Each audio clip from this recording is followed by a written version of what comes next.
46 রানে জয়ের দিনে বাংলাদেশের যত রেকর্ড। শ্রীলঙ্কার মাটিতে বেশ দাপুটে পারফর্ম করেছে বাংলাদেশ অনূর্ধ্ব-19 দল। সিরিজে এগিয়ে থাকা যুব টাইগাররা চতুর্থ ওয়ানডেতে আগে ব্যাট করতে নেমে রেকর্ড সংগ্রহ করে বড় রানের চাপে যেন শেষ হয়ে যায় লঙ্কানরা। 146 রানের বড় জয়ের দিনে বেশ কিছু রেকর্ডও করেছে জুনিয়র টাইগাররা। কলম্বোতে টসে জিতে আগে ব্যাট করতে নেমে নির্ধারিত 50 ওভারে 8 উইকেট হারিয়ে 336 রান করে বাংলাদেশ। জবাবে খেলতে নেমে 38 ওভার 4 বলে সব উইকেট হারিয়ে 190 রানের বেশি করতে পারেনি লঙ্কানরা। বাংলাদেশ অনূর্ধ্ব-19 দলের ওয়ানডেতে 346 রান দ্বিতীয় সংগ্রহ। এর চেয়ে বেশি রান করলে কেবলই একবারই, সেটি 2019 সালে শ্রীলঙ্কারই বিপক্ষে। সেবার 340 রান করেছিল যুব টাইগাররা। বাংলাদেশ ম্যাচে বাংলাদেশের হয়ে সেঞ্চুরি করেছেন জাওয়াদ আবরার।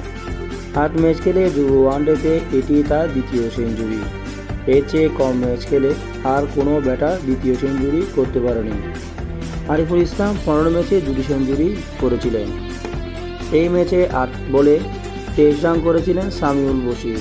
সেখানে স্ট্রোক হয়েছিল 287.50। বাংলাদেশের হয়ে অন্তত 20 রান করেছে এমন ব্যাটারদের মধ্যে তৃতীয় সর্বোচ্চ স্ট্রোক রেট এটি।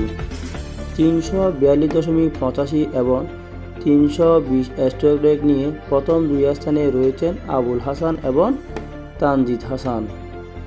এদের মাধ্যমে বাংলাদেশ তরুণ এই ওপেনাররা বলেন, পরবর্তীতে লক্ষ্যে আমাদের বিশ্বকাপ আছে সামনে। ব্যাটিং, বোলিং, ফিল্ডিংয়ের দিক থেকে আমরা হিসেবে ব্যালেন্সের দিক দিয়ে অনেক আশাবাদী, ভালো কিছু করব ইনশাআল্লাহ। গোলগতভাবে নিজেদের সেরা ক্রিকেটার খেলব।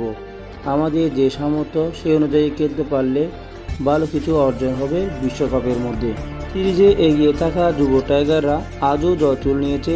চতুর্থ ওয়ানডেতে ব্যাট করতে নেমে এই রেকর্ড সংগ্রহ করে এবং রেকর্ড করে বাংলাদেশ অনূর্ধ্ব-19 দল।